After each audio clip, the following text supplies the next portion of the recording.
Welcome back to Story Time. Today, let us hear a story about how the Lord showers His grace on the most unlikeliest of candidates.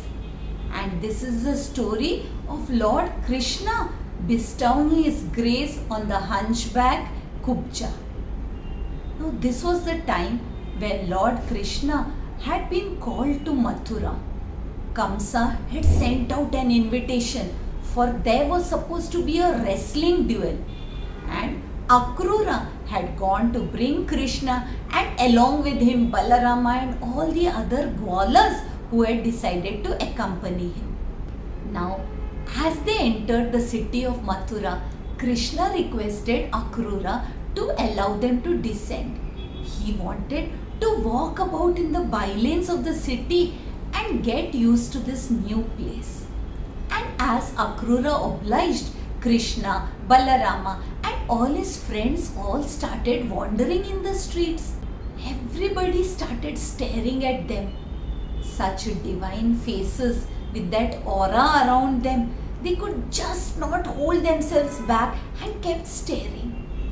Now, suddenly, a washerman of the king Kamsa himself happened to walk by them, and immediately seeing that load of clothes on the top of the head of this dhobi, Krishna called out to him and asked him to hand over some clothes to him and all his fellow mates. Now, this dhobi was quite arrogant, for wasn't he the washerman of the great king Kamsa himself? And so Krishna decided to teach him a lesson. For whenever there is ego or whenever there is arrogance, then the Lord decides that it is time for him to take action. And so that little Krishna delivered a tight slap on the cheek of this dhobi, and the dhobi fell down with a thud, never to wake up again.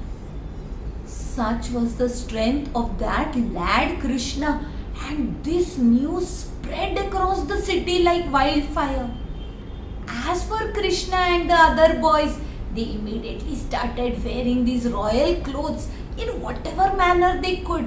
Hastily they dressed themselves up, decked themselves up in these silken clothes, and then began walking merrily along the streets. At that time, a hunchback by the name of Kubja happened to walk by.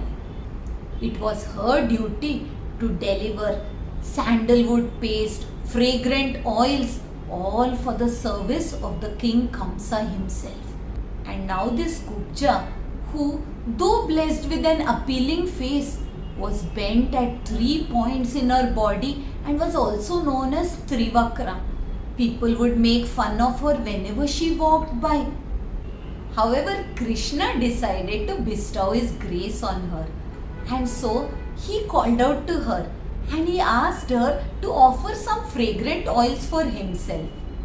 Now Kubja was lost when she saw the beauty of this divine lad Krishna, and unknowingly started offering whatever she had. Remember, all this in her hand was meant for that tyrant Kamsa, and nobody would have dared to do this while in their senses.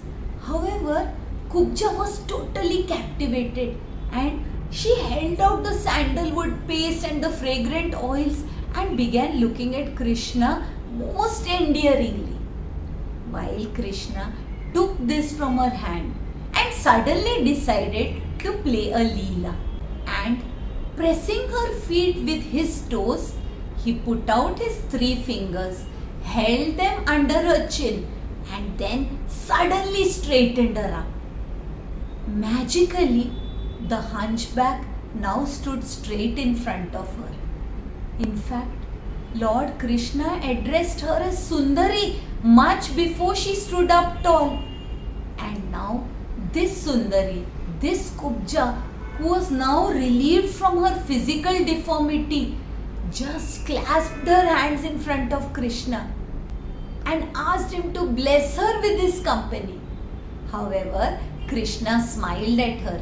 He knew what she sought, but there was much yet to be accomplished, and so he assured her that he would come to her But later, this was not the right time. And true to his word, after Krishna had left, after he had accomplished his mission, much later, after the death of Kamsa, in fact, even after his stay at the Gurukula, Krishna, along with his friend Uddhava, decided to pay Kubja a visit.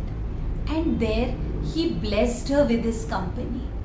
Kubja, the innocent one, Kubja, the foolish one, for though she had got the Lord Krishna in front of her, she asked for nothing else except for his touch and his company.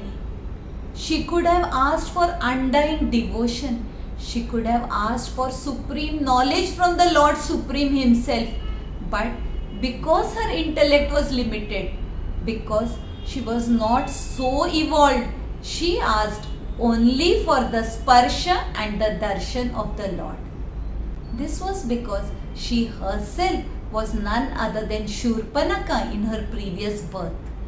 Remember, Shurpanaka desired to have Lord Rama as her husband, and Lord Krishna decided that he would fulfill this desire of her, although in a slightly different way, when he came as Krishna Avatar. And so Kubja now received what she had sought for, and she was blessed by the Lord Himself. Such is the grace of the Lord. Whatever one asks for, one receives. And so may this story inspire us to be very careful with what we ask from the Lord. And may this story inspire us to have faith that the Lord will always answer our prayers. If you like today's story, do share it with your family and friends and subscribe to the channel and wait for the story next Thursday. Until we meet again, Hari Om.